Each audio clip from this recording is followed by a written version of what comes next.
Hello नमस्ते भाई, आप सभी का स्वागत है फुंतरू जी पर। दोस्तों बहुत ध्यान से सुनना, ये जो वीडियो है स्पेशली टेक्नीशियन वाले विद्यार्थियों के लिए है।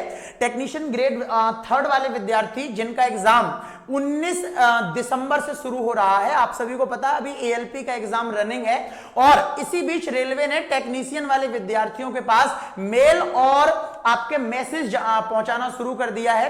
तो आप सभी साथी बड़ा ध्यान से मेरी बात को सुनना। फॉर्म रिजेक्ट हो रहे हैं बड़ी संख्या में टेक्नीशियन वाले बच्चों के, है ना।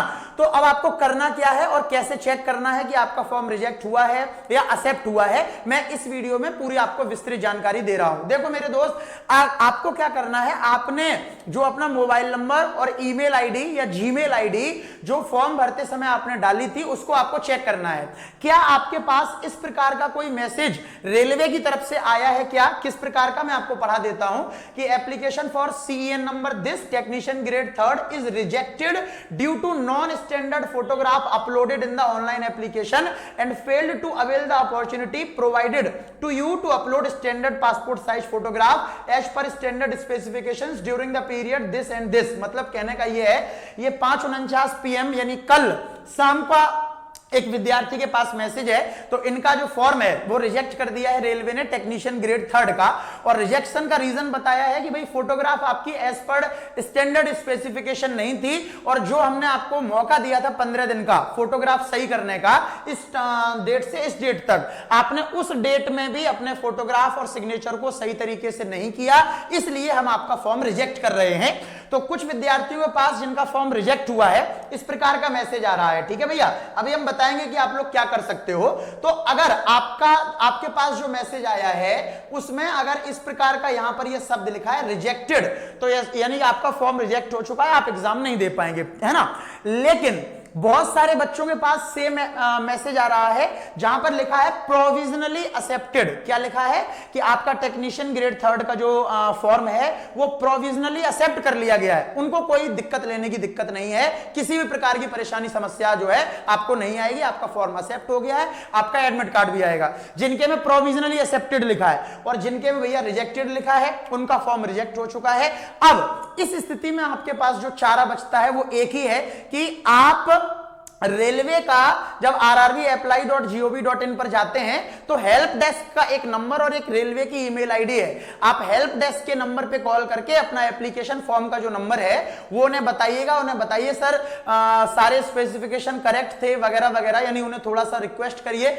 अगर वहां से कुछ हेल्प मिल पाएगी तो ही संभव है कि आपका फॉर्म, मतलब बहुत रेयर चांस है, ये मान लो फॉर्म रिजेक्ट हो जाता है अगर आयोग के द्वारा तो एक्सेप्ट नहीं किया जाता है, बट फिर भी आप अपनी तरफ से मेल वगैरह डाल सकते हैं जो रेलवे की हेल्प डेस्क मेल है उस पर, है ना।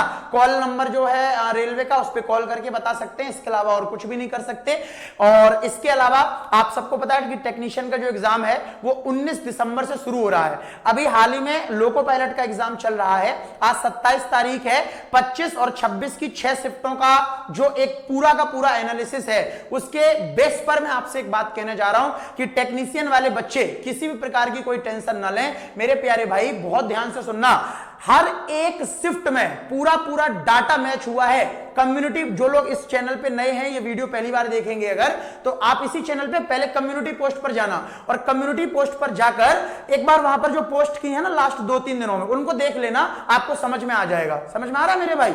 आपको समझ में आ जाएगा स्टूडेंट के रिव्यू और सेम टू सेम जो क्लास में सवाल करा रहे हैं वही लोको पायलट में अभी इस समय पूछे जा रहे हैं। तो मेरा आपसे वादा है, करना कुछ नहीं है, टेक्नीशियन वाले बच्चे यकीन बैच का एकदम ढंग से रिवीजन मारते रहो, सेम टू सेम कंटेंट आ रहा है। और मास्टर ब्लास्टर बैच में जो प्रैक्टिस कराई है उसको करते रहो और गोला बैच में जो रीजनिंग कराई है उसके करते रहो। मेरे दोस्त, आपको टेक्नीशियन के एग्जाम में कोई समस्या नहीं आएगी।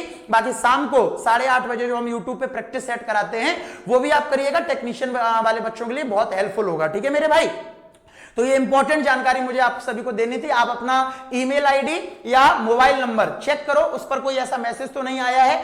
अगर आया है तो प्रोविजनली एक्सेप्ट अगर लिखा है तो फॉर्म एक्सेप्ट है, रिजेक्ट लिखा है तो फॉर्म रिजेक्ट है। रिजेक्ट वाले बच्चे आप आरआरबी को एक बार मेल करिए, उनके कॉलिंग नंबर पर कॉल करके उनको बताइए, अवगत कराइए और उनसे रिक्वेस्ट करिए। अगर संभव होगा उनके लिए कुछ तो कुछ ना कुछ हो सकता है। ठीक है भैया। इसके अलावा मान लो कई सारे बच्चों का अभी मैसेज नहीं आया होगा तो वो एकदम भड़बड़ा के हमें कॉल करने लगेंगे कि गुरुजी मेरा मैसेज ही नहीं आया कोई, तो नहीं आया है तो कोई दिक्कत नहीं है, 1 या 2 या 3 दिन में आ जाएगा। रेलवे ने मेल भेजना शुरू कर दिया है, तो थोड़ा सा टाइम लग जाता है, आपके पास हो सकता है 1-2 दिन लेट पहुंचे, पर आपका भी आ जाएगा जो भी होगा, है ना भाई। तो इसको चेक कर लेना, बाकी तैयारी करो, कुछ भी नहीं करो, डायरेक्ट बोल रहा हूं, लोको पायलट के इस एग्जाम से इतना चीज साफ हो चुका है कि यकीन बैच, गोला बैच की प्रैक्टिस रीजनिंग वाली और मास्टर ब्लास्टर की यूथ बुक, बस इनको रिवीजन मारते रहो, कुछ भी बाहर नहीं आ रहा है, दैट्स इट। ठीक है भैया, नमस्कार, love you all, bye bye. चलते हैं भैया, है ना। कमेंट बॉक्स में जरूर बताना कि भाई किसका फॉर्म एक्सेप्ट हुआ, किसका रिजेक्ट हुआ, है ना। और अगर ये जानकारी आपको समझ में आई हो तो सभी टेक्नीशियन वाले बच्चों तक एक बार शेयर कर दें, इस सेशन को लाइक कर दें, नए हैं तो चैनल को सब्सक्राइब कर लें, सारी जानकारी आपको मिलती रहेंगी। शाम को 8:30 बजे क्लास में आपसे मुलाकात करता हूं, ठीक है, बाय बाय।